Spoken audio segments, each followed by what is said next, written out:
Hi, I'm Sherry and this is Gardening in the North. And today I want to share with you how we're going to be changing the way we compost.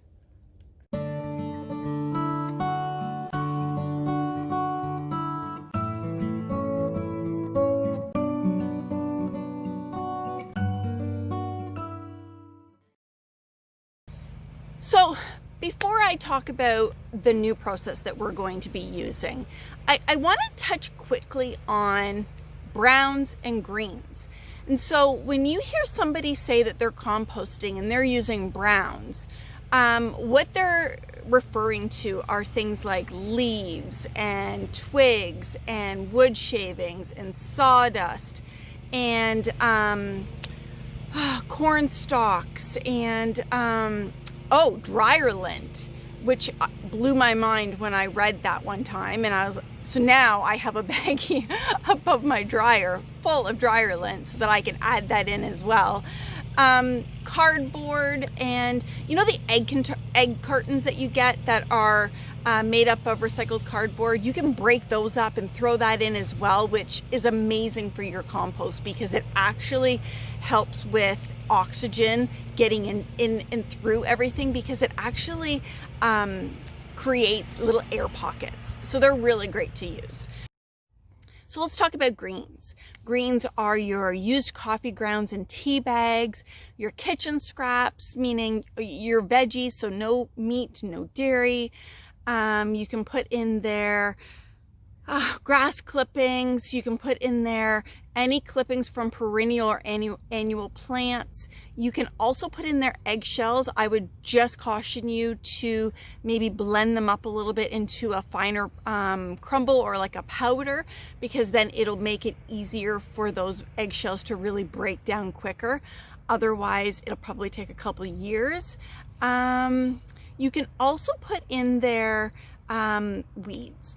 Now, I don't put weeds in mine, even though you can, only because I don't want to have to constantly check the weeds that I'm pulling out to make sure that they haven't gone to seed. I personally don't want to throw weed seed into my composter that I'm then going to mix throughout all of my gardens and my raised bed boxes. I just don't want to have to worry about weeds growing in with my vegetables either. You can also put in there animal manure. Now, be careful, do your research on the type of animal manure that you have, because I know that some manures need to sit, like horse manure. It needs to sit there for a good year before you can actually use it. And you never, ever, ever want to use cat or dog manure. Now, you can also use seaweed. So if you are close to somewhere that you can get your hands on some seaweed, that is an awesome thing to throw in there as well.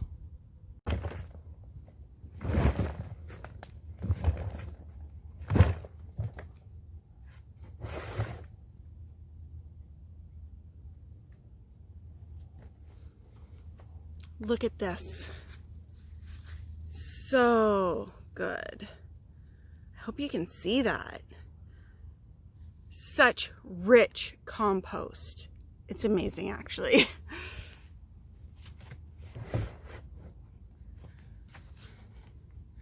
So currently we are composting in bins like this. So this is called a tumbler. We only have one of them, but we have two of the black compost bins in each of our gardens, and basically we layer it. So we have a bin underneath our kitchen sink, and we bring that bin out anytime we're doing meal prep. So anything that is being used in our kitchen minus meat and dairy goes into that bin that we no longer need.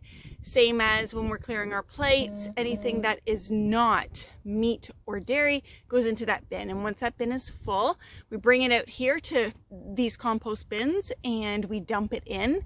We then add usually a 5-gallon bucket of leaves. So we want to add the browns into the compost bin with the greens. And we give it a good mix up, and then we give it a little bit of water and we put the lid back on and we leave it.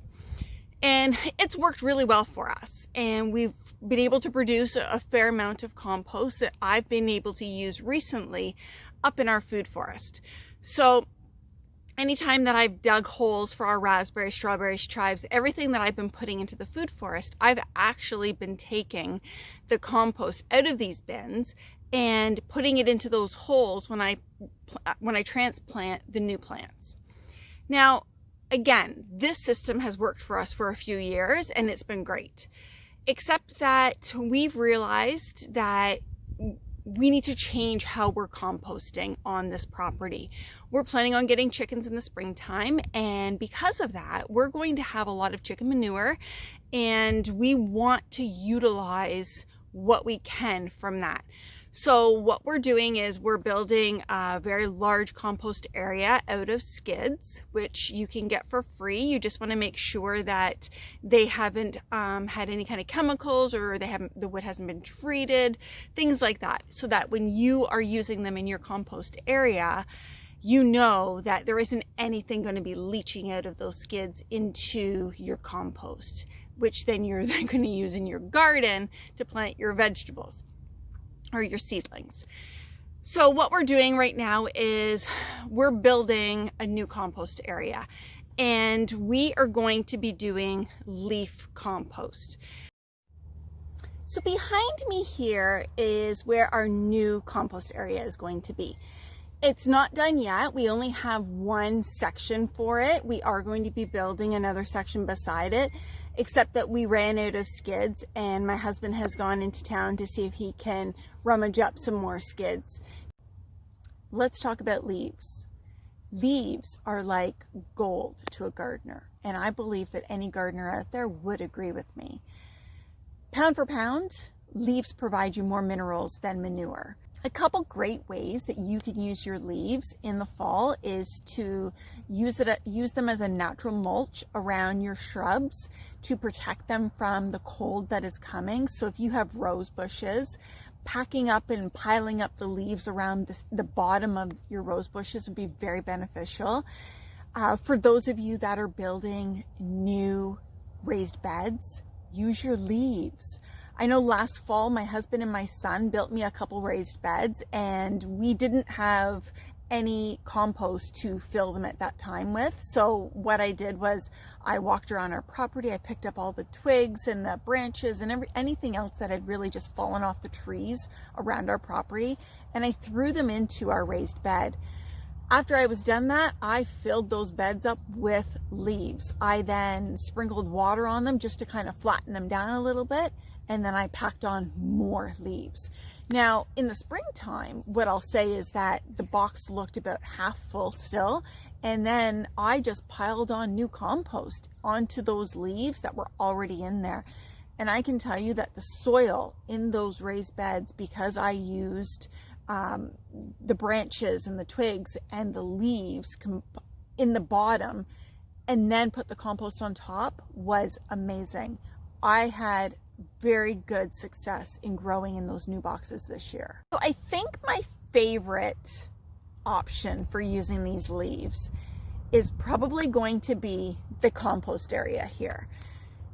And the reason I say that is because this compost area is really going to fit in with our changes that we're making on this property. And like I've mentioned earlier, we are going to be getting chickens in the springtime. And so part of changing how we compost has to do with the fact that we're getting chickens and that we're going to have manure from the chickens. And I want to make sure that we're utilizing that nitrogen and just being able to utilize the resources we have here on the property so that we don't have to go anywhere else to purchase our compost. Because when you purchase compost from an outside source, you don't know 100% what's in that, what went into that to make that compost. And so I really want to be able to provide all of my gardens compost that I've created, I've processed, and I know what's in it. And part of that means that I have to change the way that I compost now. So once we get this compost bin up and going, it will have two sections. Instead of it looking the way it does right now with the one section, like I mentioned, it'll have two.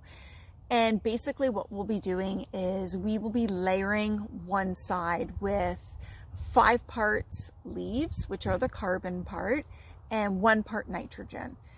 And so we will put a good layer of leaves on the bottom, then we'll add in some of our nitrogen, which are used coffee grounds, some grass clippings. We'll then put more leaves on top, and we'll just start layering it like that. And we'll make sure that the whole thing is fairly moist, not soaking wet. You just want it to be fairly moist, and especially with the weather changing now, it's not as hot, so you don't need to have it as moist as you would in the summertime. Once a week, maybe once every 2 weeks, we will then be flipping everything that's on one side onto the other side. And we'll keep doing that. We're going to start to see that it's going to get real hot inside, and we're going to start to see that all of that compost material that we've put in there is going to be turning to fabulous nutrient soil. One of the things that we will be doing with all of these leaves is shredding them. Shredding your leaves before you add them to your compost speeds it up by about 4 times faster than it normally would work. And so we want to speed it up a little bit because we're heading into the colder weather, and that compost is still going to compost, but it's going to compost at a slower rate. And so we really do want to have viable compost in the springtime that I can use when I start planting all of my annuals. I also am going to need a bunch of compost for the new raised beds that we're going to be adding to our gardening spaces. So shredding up the leaves now and adding them into this leaf compost is going to speed that process up and ensure that we have a really good compost come springtime. So let's take a closer look. I want to show you a little bit of what the leaves inside the bin actually look like. And then I'm going to show you 2 really quick clips on my husband actually shredding up the leaves. So the first one is going to be, he has filled up a garbage can full of leaves, and he puts his weed whacker inside and shreds them up and then dumps them down onto the tarp, and then we drag them over here. Then he got over here and he decided that it'd probably be a little bit easier just to put the leaves inside the compost area and use the weed whacker there. So I'm going to show you both ideas, and if you ever decide to do something like this, you can try one or the other, whichever one works for you. Here's our little helper collecting all the leaves for us so that we can add them to our compost, shred them, and add them to our gardens.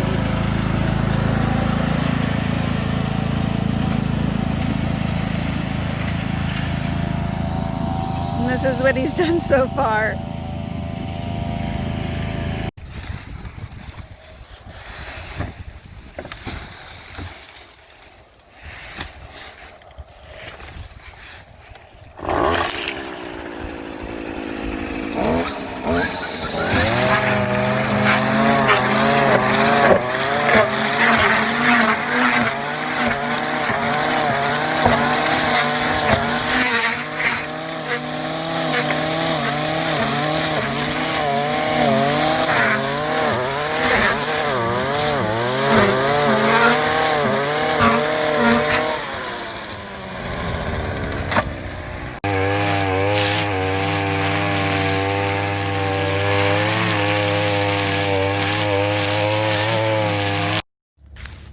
Okay, so I just want to show you, these are the full-size leaves. So these ones haven't been done on this side of the compost bin yet.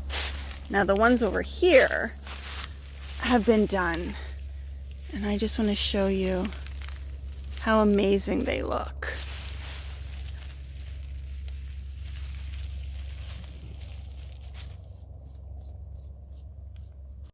Okay, so I can see from where I am that my husband's home, and he has some skids in the back of his truck.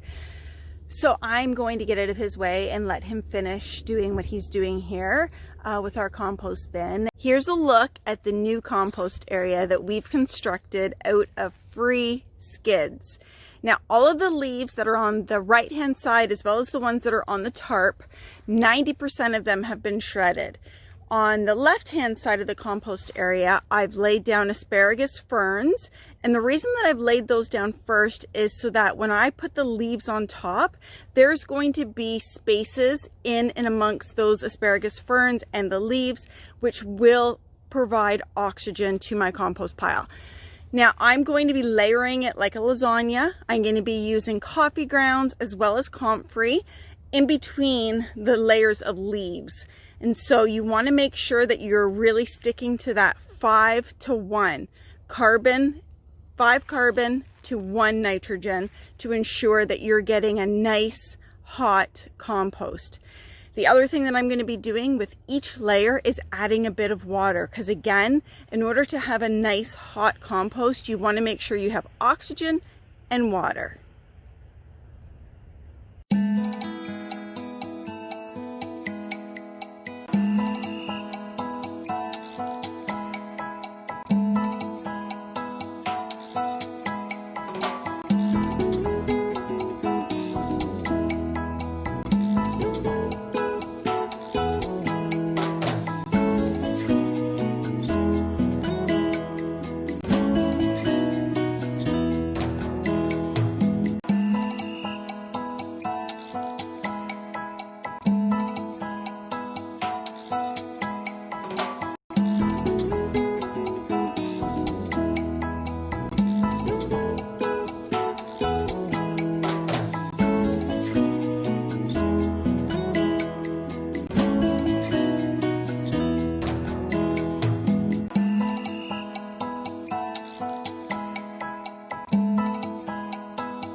Here's a look at the compost area after I've done the lasagna layering of the carbon and the nitrogen.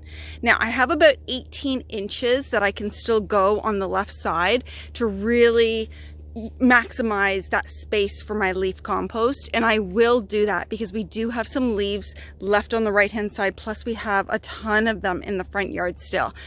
So we will definitely be doing that. We'll empty out the right hand side so that we can start flipping that compost into the right hand side and continue adding to it, so that next spring I'm gonna have a ton of really nutrient viable compost. Thanks for spending time with me today.